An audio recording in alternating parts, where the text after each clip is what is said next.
that music means it can only be one person. 16-time World Heavyweight Champion. 2-time WWE Hall of Famer. Author of the New York Times best-selling book, To Be the Man. And you know the rest of that saying. To be the man, you gotta beat the man. You can find out more about him at rickflair.com. You can go and see him. He's going to be at the Donald E. Stevens Convention Center, which is up there on River Road, coming up at November 21st through the 23rd. He'll be there along with 75 athletes. They're going to be signing. It's going to be great. And we thank Fanatics Authentic for putting us in touch with the Nature Boy, Ric Flair, now joining me here on The Score. Rick, thanks for joining us. Really appreciate it. How are you, man? I'm doing very well. I'm so happy that you picked up the phone.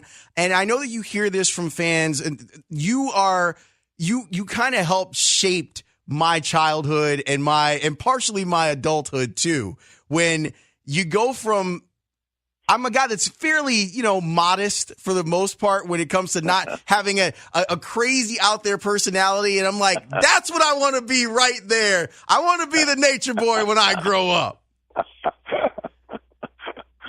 Well, I'm glad, it didn't work for everybody. It worked for you and me. I know that's right. Well, a lot of people tried it, though. A lot of people have tried it, and a lot of people have failed. And I know there's plenty of fans that want to know what you're up to and what's going on. But I kind of, if we can, take a little bit of a stroll down memory lane and talk about a lot of different stuff with you for a few minutes, if we can. No problem, man. I'm all about it. I can't wait to get to Chicago this weekend, though, because, I work for MAB, and Molly is a special kind of person, and, that show this weekend is going to be awesome. Everybody's there. Gail Sayers is there. That says it all. I mean, and it's really cool. So go ahead. My life's an open book, man. Yeah, and it was specifically with your book. I want to know, when did you know that The Nature Boy was a hit with people? Well, I was in the airplane crash in '75, and when I was recovering from that, not knowing whether I'd be able to wrestle or not again, the promoter in Charlotte said, you look a little bit like Buddy Rogers, if this thing works out, let's chase that down. And then we started with the Nature Boy, and I started back in '76. And then, I just, I had image enhancement. So I started buying the robes, which Buddy never had. And, Buddy had clothes, but not like mine. And then, of course, along came Chicago and the Snuggery. So Stafford on Rush, Gibson's. You were getting into a lot of trouble back then. Yeah, the 80s were brutal on me, especially Chicago. How much were those robes? I heard somewhere between like $8,000 and $20,000. Yeah, I started out, my starter kit was about $3,000, because I wasn't making that kind of money to start out with, but I was quickly in the $10,000 range within a couple of years. So yeah, I think the most I ever spent on one was like $22,000. When you were priceless now, so when you would come to Chicago, what was it about this city outside of the places to go? What was it about this city and the fans here that you loved? Well, first of all, I think Chicago is the greatest sports city in the country. I mean, when people tell me when I had a chance to go to Madison Square Garden the first time, that was going to be the Mecca, and I've never even measured my experiences in the Garden to Chicago.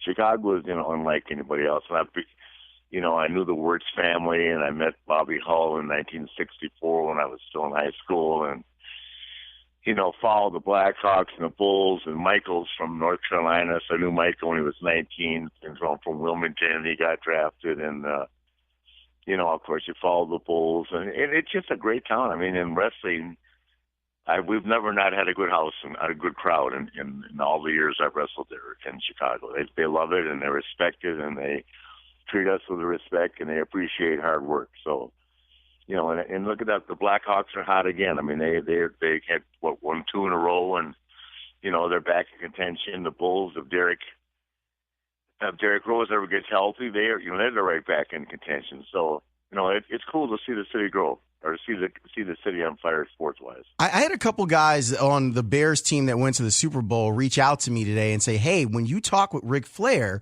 remind him that he hung out with us before we went. I did. I should be hanging out with him again. I said, of course you won on Sunday, but good Lord. What's going on with the Bears? Yeah, they're really struggling. But every guy that I talked to said that they had a great time with you. What was that like? We did. Well, I came in for the game against the Saints in the playoffs, and we didn't go to the Super Bowl, but I had a great time with those guys, and I did. They put all my stuff up on the Videotron, and it was a great experience. I had a lot of fun and hung out with those guys all night, and got to be good friends with a couple of them, and relationships like that, stay on forever. So it was really nice. And a lot of respect, once again, the cross-demographic appeal of wrestling and other athletes and us for them is very nice to experience. You've done this for a couple of teams, and I remember a couple of years ago you did it for the 49ers as they were getting ready. Last year, I got killed in Charlotte for it, though. Yeah, that's what I was going to ask you. I mean, you are Charlotte. I mean, Charlotte is Flair country. So does it hurt a little bit that people there took it the wrong way? Yeah, they did, and it's too bad. Plus, I had friends on the Packers. I mean, I'm friends with Aaron Rodgers and Kevin Green, who was their outside linebacker coach, and everybody just took it personal. And I actually was doing it on behalf of I knew Harbaugh, from when he played for the Bears and he came down to the matches, but the rest of the guys I'd never met in WWE because we have WrestleMania there this year coming up. Asked me to go talk to him. Well, in Green Bay, the eve of that game. Oh, good Lord. So I got killed in both towns. but hey, I mean, I think people will still love to have you come into the locker rooms or whatever and talk with you. It was fun. It was cool. It's funny that I'm friends with Cam Newton. I was friends with Steve, but Steve went AWOL. But Steve goes AWOL on everybody, Yes, he does. He went AWOL on the Panthers when he left them, so... That's Steve, you accept it. But I love Cam, and I really think the world of that tight end, what's his name, the kid that came from you guys? Greg Olson. Greg Olson has had the problem with his one of his children. I mean, he's just a great guy, and he's a great player, too. So, yeah, and I met Kuechly when he first got drafted. They've got some really nice kids on the team, but I guess I'm a 49er now, at least until after the WrestleMania. Right? You have to be that until then. Or I won't be able to go to WrestleMania. The WWE will bar me. No, they can't. Well, let's hope that they can't do that, because I've seen you doing some nice stuff with them, too, which I want to get to in a minute. What was your favorite memory of the Flair Steamboat saga? Chicago, right there, Chi-Town Rumble. 1989, we started that 3-match series, after all those years. And, people liked them, and they became a legendary faction in our business. What was it about that rivalry that was so special? Chemistry.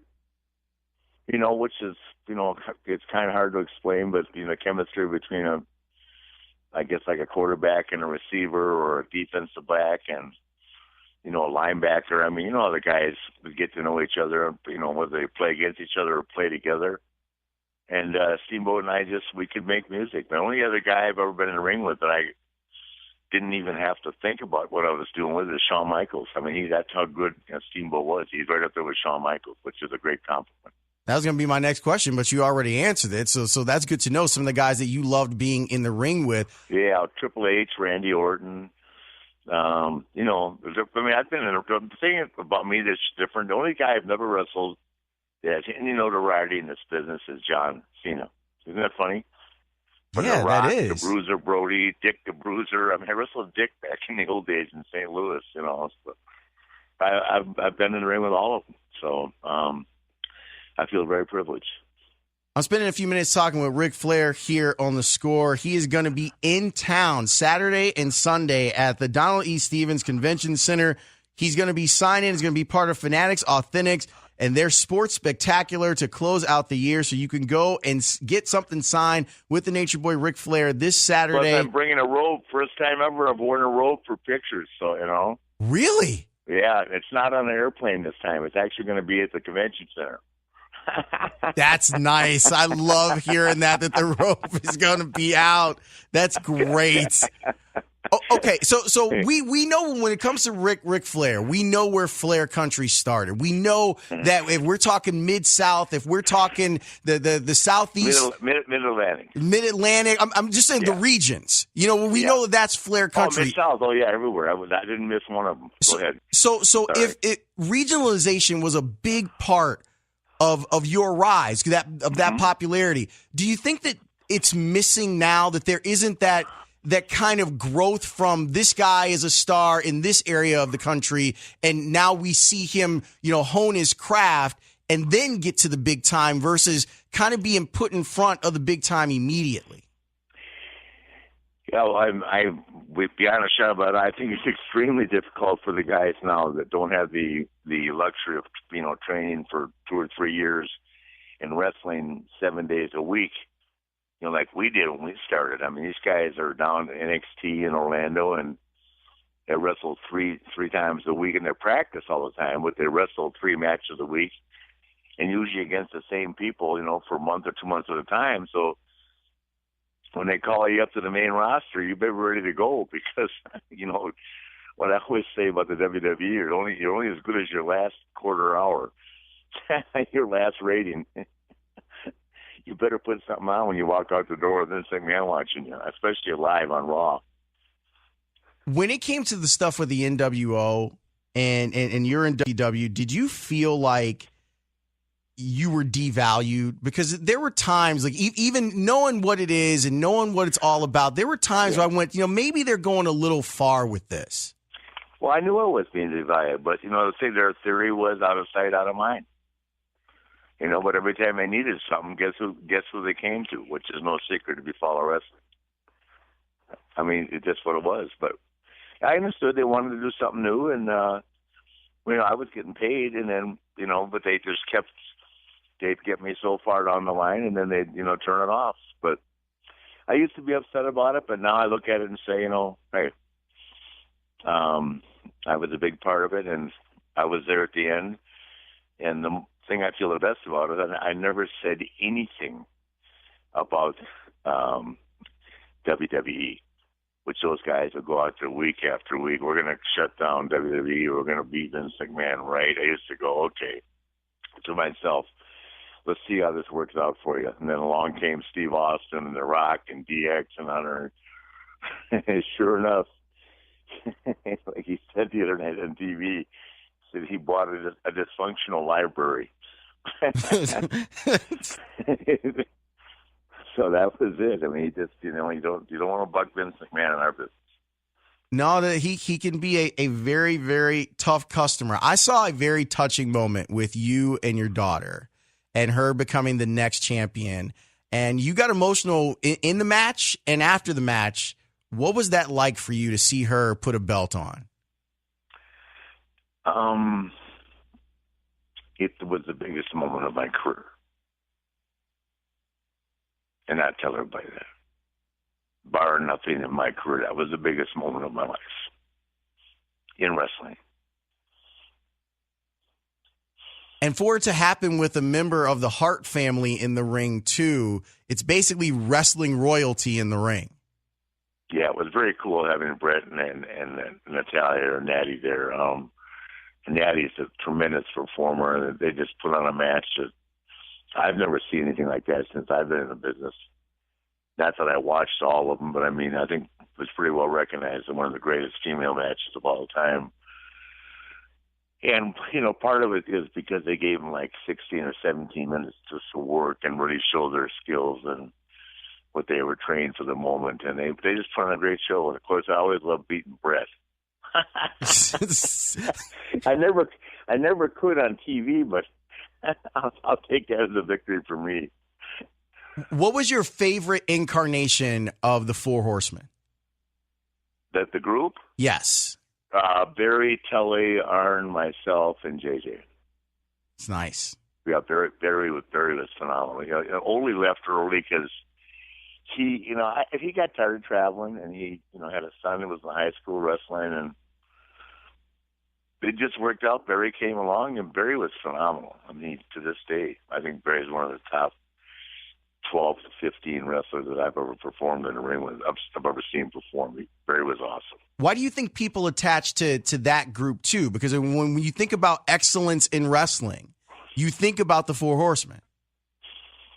I just think it was four guys that could really all perform at a high level, and everybody could talk, and we were really believable. And we pretty much lived what we said. At least I did.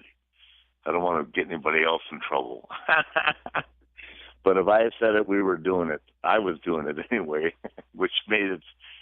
If I said we were coming downtown Chicago, we were downtown. So, and Chicago was a lot of fun for us, you know.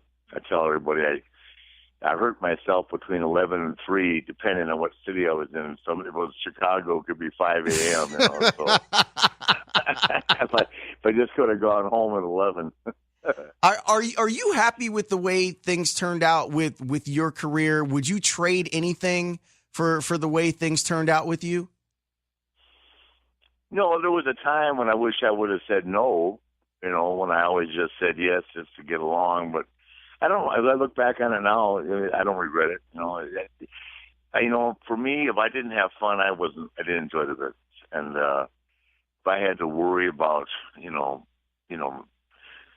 being in competition with somebody, I wasn't worried about anybody being better than me in the ring. But if I had to worry day and night about, you know, not getting along with the people I was working with, I would have been miserable. I wouldn't have been able to make it. So when I went back to WWE in 2001, where I anticipated this might be hard for me with all these guys, and I'm so much older, it would turn out to be the greatest 7 years of my life. I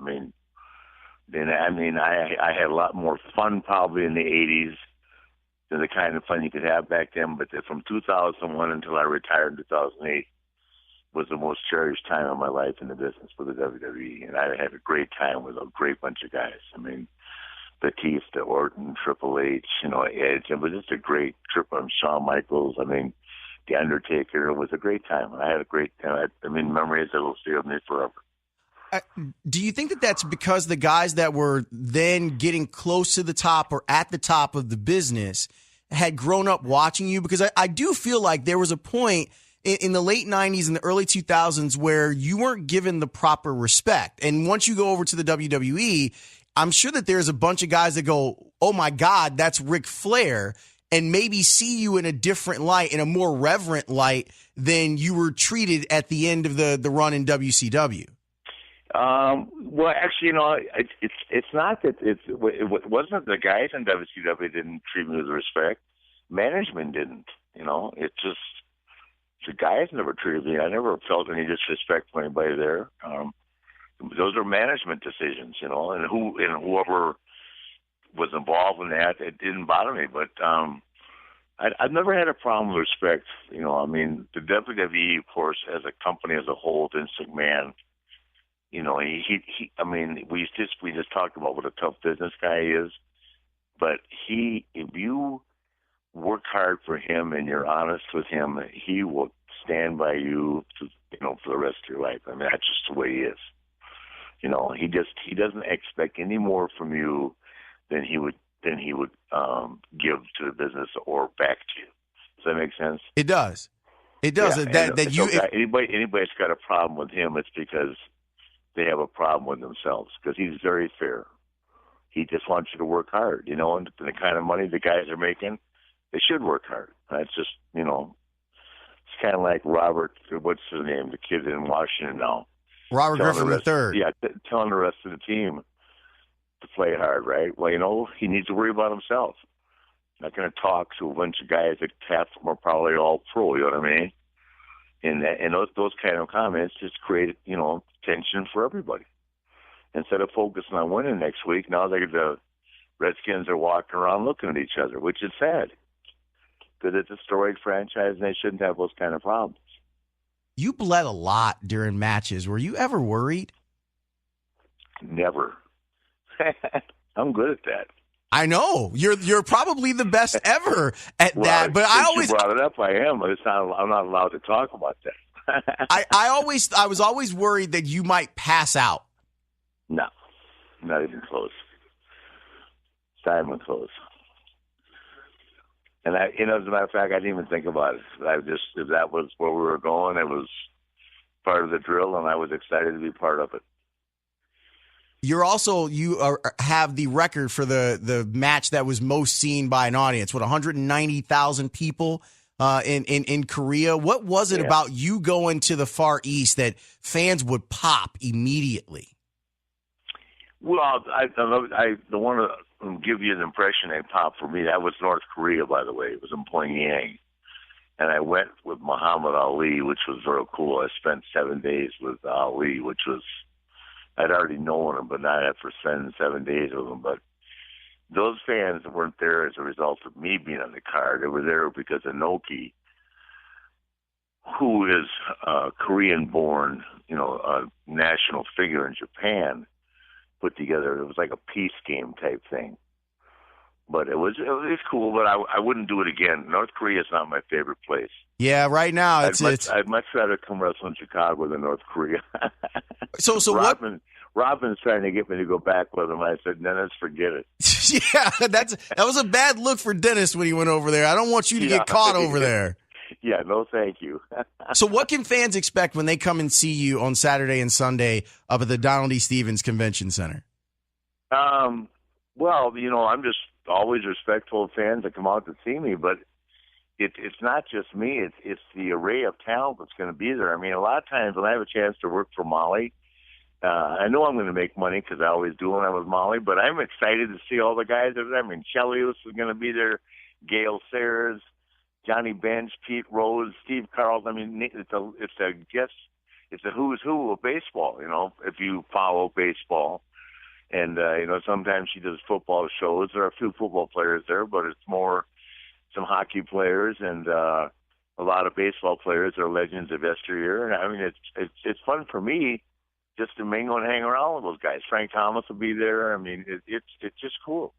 I'm as thrilled to be there and be part of it as I am to be making money. Does that make sense to you? It does. And I know that people are going to mark out and they're going to come and see you and all that. I can't let you go without asking you about one of the local kids. I think there are a lot of people that are wrestling fans that are really sad to see CM Punk not in the ring anymore on a big stage. What did you think of Punk?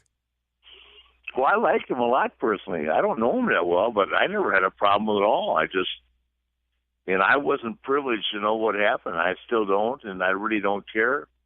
I like his wife. I think she's a phenomenal athlete. And I actually have talked to her probably more because I went to Australia with her and a couple of trips with her than I have to him. I mean, he was just always a nice kid, very respectful of the business and respectful of me. I don't know what happened, And there's always going to be two sides to every story, so I don't ask. Well, Rick, this was a real pleasure for me. Yeah, I heard he's doing well and doing stuff with Marvel magazine. He is. He's writing Thor now for Marvel, so that's a big deal. I knew he liked that kind of stuff, so he landed on his feet, and I think he probably saved his money, so he's in a good place. And he's got a nice wife, so good luck to him. Well, thanks for doing this. This meant a lot to me for you coming on the show. Come on out and see me. I might be able to do that, and the next time you're in Chicago, JR told me that I can try to buy you a drink, but you're always going to buy. But I'm going to try and buy you a drink the next time that you're in town. Okay, at Gibson's, you got a deal. You got it, my man. I got you all day over there. Thanks, Rick. Thanks, Lawrence, very much. The Nature Boy. I can put that on the bucket list of guys I've always wanted to talk to. That felt good.